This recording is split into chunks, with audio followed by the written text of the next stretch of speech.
Hello dear students, आज काशी हिंदी संस्थान की तरफ से मैं मिश्रा सर आप लोगों के समक्ष रामधारी दिनकर जी का एक प्रसिद्ध निबंध संस्कृत क्या है इस पर अपना विचार प्रस्तुत करूंगा।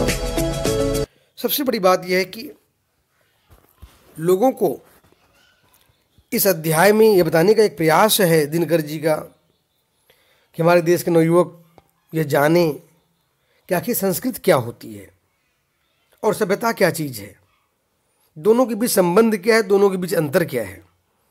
आज की हमारी युवा पीढ़ी ऐसे गूढ़तम तथ्यों पर हम लोग विचार नहीं करते हैं।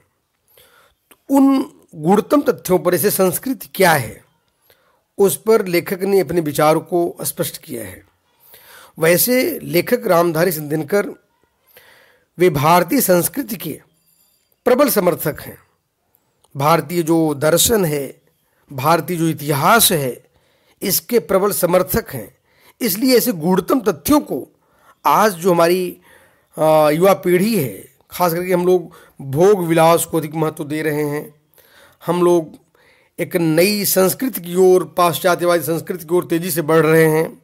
ऐसे जगह पर भारतीय संस्कृति कितना महत्वपूर्ण है, कितना हमें ग्रहण कैसे किस रूप में करना चाहिए, उसको उन्होंने उल्लेखित किया है। ध्यान दें, संस्कृत की परिभाषा अपने आप में जो है बहुत बड़ी बात है और इसमें गहरे लक्षण भी हैं, उन्हें हमें समझने की आवश्यकता है। यहाँ पर दो शब्दों पर इस निबंध में गहरी चर्चा प्रस्तुत की गई। संस्कृत क्या है? लेखक ने स्पष्ट कहा शुरू में, संस्कृत सभ्यता से भिन्न है। ध्यान देने की बात है।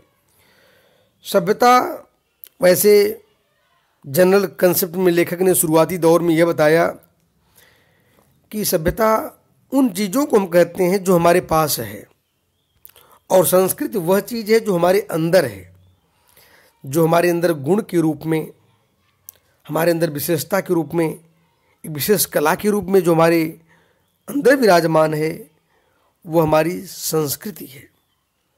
और जो हमारे पास हैं, गाड़ी, मोटर, बंगला, एसी, यानी सारे साधन जो चीज़ें हैं, वह सब सभ्यता के मापदंड हैं। इस प्रकार से अगर हम विचार करें तो संस्कृति और सभ्यता में बहुत गहरा संबंध है और दोनों एक दूसरे के काफ़ी कभी नज़दीक दिखती हैं, लेकिन नज़दीक होने के बावजूद भी अंतर थोड़ा सा रहता है। जैसे हमारे पास जो बिल्डिंग है या जो हम कपड़े पहनते हैं, ये हमारी सभ्यता के मापदंड हैं जो दिखते हैं हमारे पास, लेकिन वो किस कलर का है, ये हमारा मकान किस कलाओं के साथ बना है, उसमें कितनी बारीकी कला का प्रयोग हुआ, उस पर किस प्रकार के रंगों का प्रयोग हुआ है, वो हमारी संस्कृति को दर्शाती है। इस तरीके से हमारे जो कपड़े होते हैं, कपड़े तो निश्चित रूप से सभ्यता के प्रतीक हैं, लेकिन कपड़े का कलर, हमारा पहनावा, हमारा उठने बैठने का ढंग जो है, जो हमारे आंतरिक गुणों को प्रकट करता है, निश्चित रूप से वो हमारी संस्कृति है। इसलिए लेखक ने एक प्रकार से बताने का प्रयास किया, एक सभ्यता का विकास तो होना अच्छी बात है और प्रयास भी करना चाहिए, लेकिन हमारे अंदर की जो संस्कृति है उसे हमें जरूर बरकरार रखें और हम एक सुसंस्कृति यानी जो सुसभ्यता का जो प्रतीक है, हमारे अंतर्गत होना चाहिए। इस प्रकार से लेखक ने कुछ उदाहरणों से दोनों के अंतर को समझाने का प्रयास किया। छोटा नागपुर की आदिवासी जनता पूर्ण रूप से सभ्य नहीं कही जाएगी, परंतु उनके दया भाव, सच्चाई और सदाचार के कारण उन्हें सुसंस्कृत कहने में आपत्ति नहीं होनी चाहिए। लेखक ने एक और उदाहरण से अपनी बात स्पष्ट करने का प्रयत्न किया है। प्राचीन काल में ऋषि मुनि जंगलों में झोपड़ियाँ बनाकर रहते थे। उनका भौतिक जीवन बहुत सामान्य था। आज की यूरोपीय परिभाषा के अनुसार वे सभ्य भले ही न हों, पर वे सुसंस्कृत ही नहीं थे, अपितु हमारी जाति की संस्कृति के निर्मातक भी थे। और यहाँ पर लेखक दिनकर जी ने संस्कृत और सभ्यता की प्रगति एक दूसरे से प्रभावित होकर साथ साथ होती है। उन्होंने बताया कि दोनों का विकास साथ साथ कहीं कहीं चलता रहता है। लेखक ने इस बात को भी स्पष्ट किया है कि हम एक मकान बनवाते हैं, और जैसा कि मैं भी स्पष्ट किया हूँ, मकान में जो हमारी नक्काशी होती है, जो रंग होता है, वो हमारी संस्कृति को स्पष्ट करती है। और चूँकि मकान है इसलिए सभ्यता का भी प्रतीक है। कपड़े हम पहनते हैं, हमारी सभ्यता का प्रतीक है, लेकिन उस सभ्यता में जो कहीं न कहीं रंग जो छिपा है और किस ढंग से हम कपड़े को पहनते हैं, वो हमारी संस्कृति को दर्शाती है। इस तरह से यह भी स्पष्ट हुआ कि संस्कृत और सभ्यता का विकास एक साथ भी अग्रसरित होता है। आगे ध्यान देने की बात है, लेखक ने यह भी बताने का प्रयास किया कि जब हम सांस्कृतिक होते हैं तो हमें अपने विकारों पर, जो हमारे अंदर मानवीय विकार हैं, जैसे काम, क्रोध, मद, लोभ और तमाम जैसे विचार अवगुण हमारे अंदर आते हैं, उन्हें हमें दुर्गुणों पर नियंत्रण रखना चाहिए। जब हम अपने दुर्गुणों पर को नियंत्रित करते हैं तो हमारी संस्कृति की ऊंचाई सामने आती है। और यहाँ पर लेखक ने एक बहुत बड़ी बात ये बताने का प्रयास किया, संस्कृत सभ्यता के अंदर समाहित रहती है। संस्कृति सभ्यता जैसे जैसे विकास करती है, उस सभ्यता में भी संस्कृत कहीं न कहीं केंद्रित रहती है। जैसे आप लोग देखते हो, दूध में जैसे घी छिपा रहता है, फूल में जैसे गंध छिपी रहती है, शरीर चल रही है, सजी धजी है शरीर, तो शरीर का महत्व तो होता ही, लेकिन उसके साथ उसकी आत्मा का भी महत्व होता है। आत्मा नहीं हो तो शरीर कोई मूल्य नहीं है। उसी प्रकार संस्कृति अगर न हो तो सभ्यता का भी मूल्य खतरे में पड़ जाता है। तो इसलिए आदर्श जीवन वही होता है जहाँ पर सभ्यता और संस्कृत का महत्वपूर्ण संबंध होता है और दोनों का विकास साथ साथ चलता रहता है। तो ऐसी जो जीवन प्रणाली होती है वही आदर्श जीवन, वही सांस्कृतिक जीवन कही जाती है। कि हमें समय समय पर विनयशील होना चाहिए, समय समय पर हमें हमारे अंतर्गत यानी हर व्यक्तियों के अंतर्गत अच्छे गुण समय के अनुसार विनम्रता का भाव स्वतः आ जाना चाहिए। एक बात और भी हम जान लें कि सभ्यता का विकास अचानक हो सकता है। अचानक किसी व्यक्ति की अच्छी नौकरी लग जाए तो उसके अंदर भौतिक साधन तुरंत मिल सकते हैं, बिल्डिंग हो सकता है, एसी हो सकता है, गाड़ी हो सकता है, सब कुछ। लेकिन सांस्कृतिक गुण अचानक नहीं आ सकते हैं, उसका विकास बहुत दिनों तक चलता रहता है, दशकों सदियों तक चलता रहता है। और एक बात यह भी होती है, सांस्कृतिक गुण ट्रांसफर भी होते रहते हैं। जैसे कोई बच्चा अपने माता पिता से बहुत कुछ सीखता है, माता पिता इंस्पायर हो जाते हैं, फिर वह बच्चे में वो गुण काफ़ी कुछ मिलते जुलते रहते हैं जो अपने बच्चों को देता है। इसलिए सांस्कृतिक गुण जो होते हैं वो ट्रांसफ़र होते रहते हैं। और लेकिन जो सभ्यता होती है, जब हम यहाँ से छोड़ कर जाते हैं सब कुछ छोड़ चले जाना पड़ता है। लेकिन सांस्कृतिक गुण व्यक्ति जब पुनर्जीवन को प्राप्त करता है तो वह सांस्कृतिक गुण कहीं न कहीं उसमें वह विराजमान रहते हैं, वह उसमें दिखलाई पड़ते हैं। संस्कृति वास्तव में जीने का एक तरीका है जिसे एक समाज कई सदियों से अर्जित करता है। पिछली पीढ़ियों से सीखे संस्कार या जीवन में हम ये संस्कार सीखते हैं, वे हमारी संस्कृति के अंग बन जाते हैं। हम अपनी संस्कृति को धरोहर आगामी पीढ़ियों को सौंप कर जाते हैं। जैसा कि भी मैंने बताया, वही बात लेखक ने स्पष्ट किया है कि संस्कृति हमें अपने गुणों को हम सौंप करके जाते हैं और सभ्यता को भी हम अपनी पीढ़ियों को सौंप करके जाते हैं, लेकिन जो साधन सौंपते हैं वह सभ्यता का प्रतीक होता है और जो गुण को सौंप करके जाते हैं वह संस्कृति का प्रतीक होता है। और ध्यान दें, एक बात और भी होती है बच्चों, संस्कृति के आदान प्रदान करने से संस्कृति उतनी ही पुष्ट होती है। संस्कृति किसी कटघरे में बंद कर दें, उसके गुणों को किताबों में बंद कर दें, ये बात नहीं है। संस्कृति को जितना हम प्रचार प्रसार करेंगे, दूसरे को देंगे, पहुंचाएंगे, उतना ही विकसित होती है।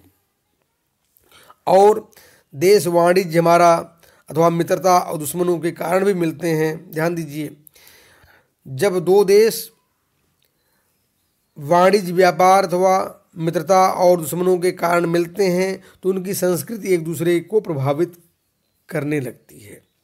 संसार में शायद ही कोई ऐसा देश है जो यह दावा कर सके कि उसकी संस्कृति अछूती है, उस पर किसी भी देश की संस्कृति का कोई प्रभाव नहीं पड़ा है। यानी हर देश की संस्कृति पर कुछ न कुछ दूसरे देशों का प्रभाव पड़ता है। जैसे भारत में ही देखें तो जो जो जातियां आईं, उन जातियों का प्रभाव भारत में कहीं न कहीं आंशिक रूप से पड़ा। जैसे यहाँ पर शुरुआती दौर में हूण आए, हूण शक आए, शकों के बाद में मुगल आए, अंग्रेज आए और फ्रांसीसी आए। जो भी भारत में आए उन संस्कृतियों का प्रभाव भारत में पड़ा। यानी भारत में एक मिश्रित संस्कृति का प्रभाव आंशिक रूप से देखा जा सकता है, लेकिन मूल रूप से भारतीय संस्कृति जो यहाँ की जो हमारे ऋषि मुनियों की जो बनाई हुई जो संस्कृति है वह संस्कृति काफ़ी प्रभावशाली रूप से आगे बढ़ती रही, सबको समेटती चली गई। हमारी भारतीय संस्कृति की विशेषता यही है अपने आप में कि हम लोग अपनी संस्कृति को बनाए रखते हुए दूसरे की संस्कृति को भी आत्मसात करते हुए आगे बढ़े। और एक बात लेखक ने बताने का प्रयास किया, जो लोग केवल देना जानती हैं, यानी जो जाति केवल देना जानती है और लेना नहीं, अर्थात दूसरी जातियों को की अच्छी बातें ग्रहण करना नहीं जानती, उसका दिवाला निकल जाता है। जिस संस्कृति में समन्वय की भावना होती है वह सदा तरोताज़ा बनी रहती है। लेखक ने कुछ उदाहरणों से अपनी बात समझाई है। जब अंग्रेजी भाषा में शैली और कीट जैसे कवि हुए तब भारत में भी उसका प्रभाव पड़ा। यहाँ रविन्द्रनाथ टैगोर पैदा हुए, यहाँ पर जैसे और भी बड़े बड़े राइटर काफ़ी हिंदी में भी पैदा हुए, जयशंकर प्रसाद पैदा हुए, सुमित्रानंदन पंत पैदा हुए। भारत में महात्मा बुद्ध हुए तो दूसरे जगहों पर ईसा मसीह पैदा हुए। तो जैसे भारत में मुसलमान आए तो यहाँ उर्दू भाषा का विकास हुआ। तो कुछ न कुछ हर से लोग कुछ न कुछ सीखे, कुछ न कुछ संस्कृतियों का विकास हुआ। विवेकानंद, रामकृष्ण परमहंस, महात्मा गांधी, राजा राम मोहन राय, दयानंद सरस्वती जैसे समाज सुधारकों को भी अपने क्षेत्र में अपने विचारों को प्रकट करने के लिए प्रेरणा मिलती रही। यह आदान प्रदान संस्कृति से आज हम लोग निरंतर सभ्यता के मार्ग पर आगे बढ़ते चले गए। इस तरह सभ्यता और संस्कृति का दोनों विकास साथ साथ चलता रहा, हम आगे बढ़ते रहे। लेखक का यह मत है कि जब दो देश मिलते हैं तब चित्र, कविता, मूर्ति, मकान, पोशाक पर ही नहीं अपितु सांस्कृतिक संपर्क का भी प्रभाव दर्शन और विचार को भी बढ़ावा मिलता है। एक देश में दार्शनिक और ध्यान देने की बात है, एक देश में दार्शनिक और महात्मा उत्पन्न होते हैं तो उनकी आवाज़ दूसरे देशों में भी पहुंचती है। एक देश में किसी नए धर्म का प्रचार प्रभाव तो दूसरे देशों में भी उसका प्रभाव पड़ता है। इस तरीके से लेखक ने सांस्कृतिक दृष्टि से यह बताने का प्रयास किया वह जाति अधिक शक्तिशाली होती है जिसमें अनेक देशों की संस्कृति का समावेश हुआ हो। भारतीय संस्कृति इसमें से सबसे आगे है। यानी लेखक ने बताने का प्रयास किया भारतीय संस्कृति में लगभग कई देशों, कई जातियों की संस्कृति का समावेश भारत में हुआ। इसलिए भारतीय संस्कृति यानी शुद्ध सरल रूप से लगातार विकास करती चली जा रही है। और जो देश केवल अपने आप को सांस्कृतिक रूप से मानते हैं कि हम किसी की संस्कृति न लें बल्कि दूसरे की संस्कृति को हम अपने संस्कृति से प्रभावित करें, तो शायद यह उचित भी नहीं है और इसलिए उस संस्कृति को कहीं खतरा उत्पन्न हो जाता है। लेखक ने इसके माध्यम से अपने उद्देश्य को भी स्पष्ट किया है। अब मैं इसके उद्देश्य को भी स्पष्ट करना चाहता हूँ। यानी एक बात हम लोग जान लें, जब भी कोई लेखक, कोई निबंधकार जब कुछ लिखता है, उसके पीछे उसकी कुछ विशेष मानसिकता होती है, कुछ विशेष लक्ष्य होते हैं। उस लक्ष्य को लेकर के वह निरंतर आगे बढ़ता है। वही बात यहाँ पर हमारे निबंधकार, हमारे लेखक रामधारी सिंह दिनकर जी ने अपने विचारों को इस के माध्यम से विकसित करने का प्रयास किया है। वे बताते हैं कि हमारे देश में आखिर हमारे पाठक वर्ग जाने कि संस्कृति क्या है और हमारी सभ्यता क्या है, संस्कृति की पहचान कैसे होती है, सभ्यता का और उसके विकास के लक्षण क्या होते हैं। तो लेखक ने बहुत अच्छी बात बताई कि संस्कृति के रूप में हमारे अंदर जो गुण के रूप में, जो विशेषता के रूप में जो विराजमान होता है, जो शरीर के अंदर विराजमान रहती है, जो सद्भावना विराजमान रहती है, जो परोपकार विराजमान रहता है, वो हमारी संस्कृति होती है। और जो साधन हमारे पास विराजमान होते हैं वे हमारी सभ्यता होती है। इस तरीके से लेखक ने इस उद्देश्य में, कार्य में जनमानस को बताना आखिर संस्कृति कितनी महीन गुण होती है, कितनी आंतरिक गुण के रूप में हमारे अंदर कार्य करती है, उसको जानने का प्रयास करें। संस्कृत ऐसी चीज़ है जिसे लक्षणों से तो हम जान सकते हैं लेकिन उनको परिभाषा नहीं दे सकते। सभ्यता एक ऐसी चीज़ है जो हमारे पास है, संस्कृति एक ऐसा गुण है जो हमारे अंदर व्याप्त है। जब हम कोई घर बनाते हैं तो वह स्थूल रूप से सभ्यता का कार्य होता है, मगर घर के अंदर जो विशिष्ट गुण, जो नक्काशियाँ विराजमान हैं, वह नक्काशियाँ हमारी संस्कृति को प्रदर्शित करती हैं। जो आदमी अपने दुर्गुणों पर जितना विजयी होता है उसमें संस्कृति उतनी ही ऊंची मानी जाती है। ध्यान देने की बात है, दिनकर जी ने अपने विचारों को इसी रूप में उल्लेखित किया, संस्कृति का निर्माण एक दो वर्षों में नहीं होता बल्कि दशकों और शताब्दियों में से चली आ रही जो हमारी परंपरा है, जो हमारी भावनाएं हैं, जो हमारे सद्गुण हैं, उसके द्वारा संपन्न होता है। असल में संस्कृति जिंदगी का एक तरीका है और वह तरीका सदियों से एकत्र होकर समाज पर छा जाता है, पर संस्कृति हमेशा दूसरी संस्कृति को प्रभावित करती रहती है। सांस्कृतिक दृष्टि से वह देश ज़्यादा शक्तिशाली होता है जिसने अपने अंदर अनेक प्रकार की संस्कृतियों को समाहित किया है। इसलिए भारत देश एक महान राष्ट्र है क्योंकि यहाँ पर कई प्रकार की संस्कृतियों का समावेश है, सम्मिश्रण है। तो इस प्रकार से हम एक प्रकार से देखें, बहुत गहराई से संस्कृत सभ्यता के मूल संबंधों की व्यापक चर्चा हमारे महामहिम रामधारी दिनकर जी ने पेश किया कि जैसे फूल के अंदर एक गुण होता है सुगंध, और शरीर के अंदर भी एक विशिष्ट गुण है, क्या, उसकी आत्मा वहाँ जब तक चल रही है तब तक वह शरीर चलायमान है। तो जो हमारे आंतरिक गुण जो हमारी पहचान बनाते हैं वो हमारी संस्कृति होती है, और जो हमारे पास साधन के रूप में विराजमान होते हैं वो हमारी सभ्यता का प्रतीक होता है। इस तरह से लेखक ने हमारे देश के नवयुवकों के समक्ष अपने उद्देश्य को प्रस्तुत करते हैं। हम लोग संस्कृति जैसे महीन गुणों को समझने का प्रयास करें और उसे अपने जीवन में उतारें।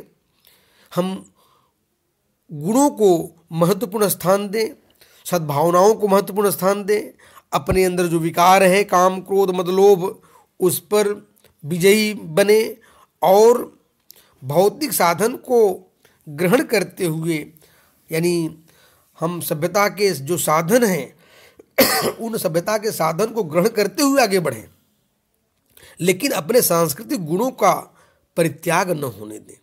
हमारे अंदर जो सद्भाव है, जो विनम्रता है, जो अच्छाई है, जो चरित्रवान जो गुण हैं, यानी हमारी भारतीय संस्कृति जो पहचान है उसका परित्याग न करें। दूसरे के गुणों को भी, जो अच्छाइयाँ हैं उसे ग्रहण करें और अपने गुणों को प्रचार प्रसार करते हुए, जैसे फूल चारों तरफ अपने सुगंधों को फैलाते हुए आगे बढ़ता है, उसी प्रकार से हमारे देश के नवयुवकों, यानी एक प्रकार से आप अपने अंदर के गुणों को, भारतीय संस्कृति के गुणों को एक फूल की तरह चारों तरफ फैलाते हुए पूरे अंतर्राष्ट्रीय मंच तक आप भारतीय संस्कृति को फैलाएं और आप आगे बढ़ें और सभ्य बने, और इस तरह से आप अपने वजूद को निरंतर याद रखें देश के नवयुवकों, और उसमें आप निरंतर अग्रसरित होते रहें। अपने जो विशिष्ट गुण हैं, जैसे विद्या ददाति विनयम, विनयम ददाति पात्रताम, हमारी जो विनयशीलता है उसको हम कभी भी परित्यक्त न होने दें, ये हमारा हर संभव प्रयास होना चाहिए। आज की कक्षा में बस इतना ही हम आप लोगों समक्ष उद्देश्य के बारे में अपने विचारों को प्रस्तुत करता हूँ और विराम देता हूँ यहीं पर अपनी वाणी। धन्यवाद।